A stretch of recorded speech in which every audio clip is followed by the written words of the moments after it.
Magandang araw po sa inyo lahat mga kababayan ko. Okay. Magandang hapon po o magandang umaga kung nasaan man kayong panig ng mundo sa iba't ibang parte ng mundo kung nasaan man kayo. Okay. So sawang-sawa na yung iba sa inyo na itong mga nakaraang linggo na masyadong seryoso yung mga usapan natin. So babaguhin naman natin ngayon. So, meron kasing nagtanong sa akin na what do you do every day? BGG, what do you do every day? Ano raw ang ginagawa ko sa araw-araw? So, eto, magbibigay ako sa inyo ng mga ginagawa ko sa loob ng isang araw. Everyday routine na ginagawa ko. So, first of all, unahin ko siguro yung ginagawa bago dun sa ginagawa. Okay, first of all, ito yung first step, and first of all, ang ginagawa ko pagising ko sa umaga, tinitignan ko yung oras sa cellphone ko, tinitignan ko kung mayroon mga notification na bagong news na lumabas from the news, from any other media personalities.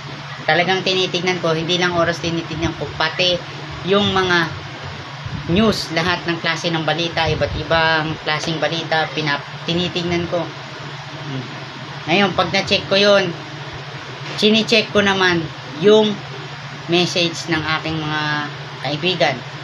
Kasi meron ng mga kaibigan na gusto talaga nilang kumuha ng kursong abogasya. Gusto nilang pumasok sa politika. Marami silang plan. Kaya ginagawa nila, nagme-message sila sa akin, message. So ginawa ko,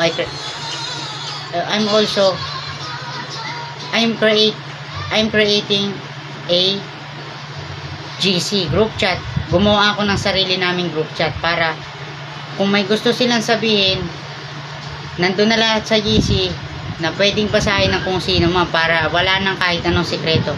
Wala akong rules of engagement, wala akong rule sa GC namin. Kung ano yung gusto mong sabihin in the fact or true or false, sabihin mo, pwede natin yan masabi. Kung maganda, kaya pag-aaralan ko at aking ibabahagi ganun.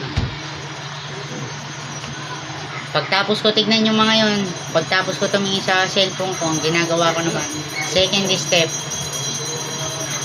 dahil dito natutulog yung father ko sa ano na ito, diyan siya natutulog yung aking ama, yung susi, meron kaming tindahan dito, napakaliit lang ito, sari-sari store ito.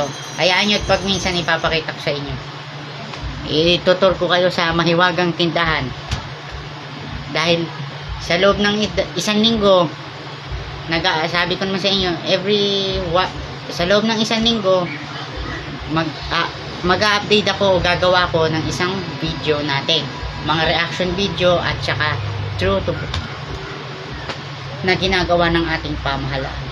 Ngayon, paglabas ko ng kwarto, nandito yung tulugan ng aking ama, ginagawa ko, kinukuha ko yung susi ng tindahan para ito yung aking buksan, at doon naman ako mag-i-istasyon. Ngayon, pag nabuksan ko yung tindahan, in the next step, kakain naman ako ng almusal. Pagtapos kong kumain ng almusal, meron na naman kasunod yun, makikinig ng balita.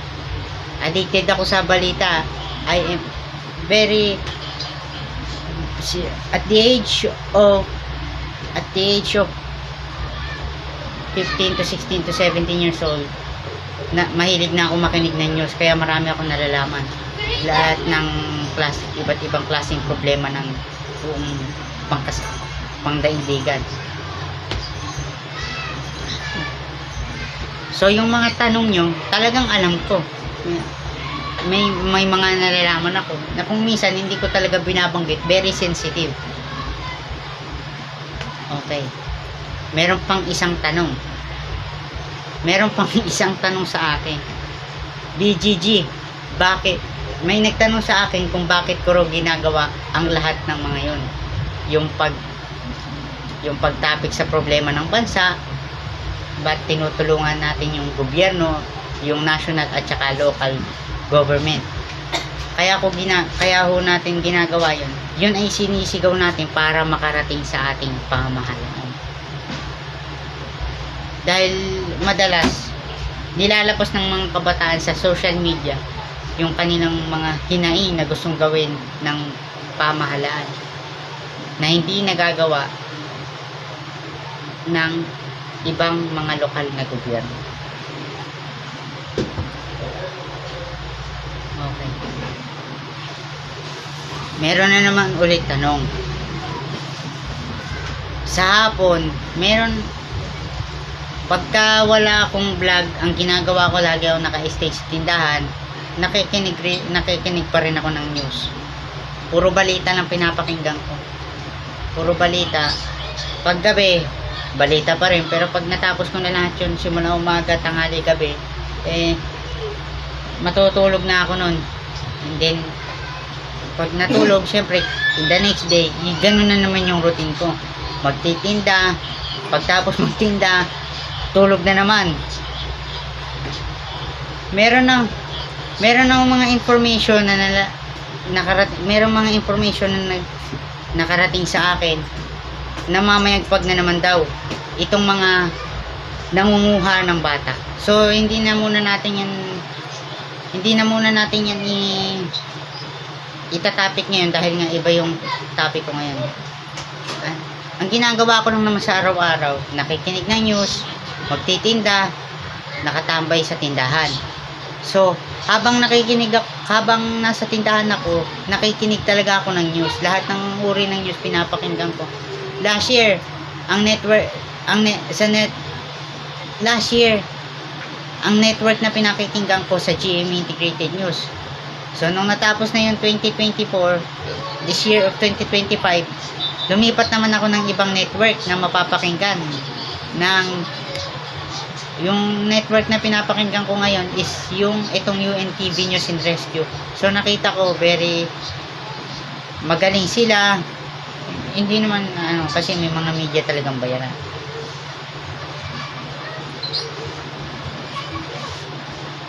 Yung nanguha ng bata siguro in the next few days, ipagpapaliban ko muna ngayon yan. Kasi masyadong seryoso na yung mga napag-usapan natin ng mga nakaraang araw.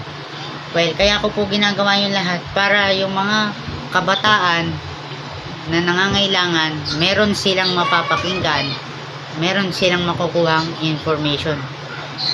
Fake news is always fake news. Wala tayong magagawa dahil fake news ang mamayagpag palagi.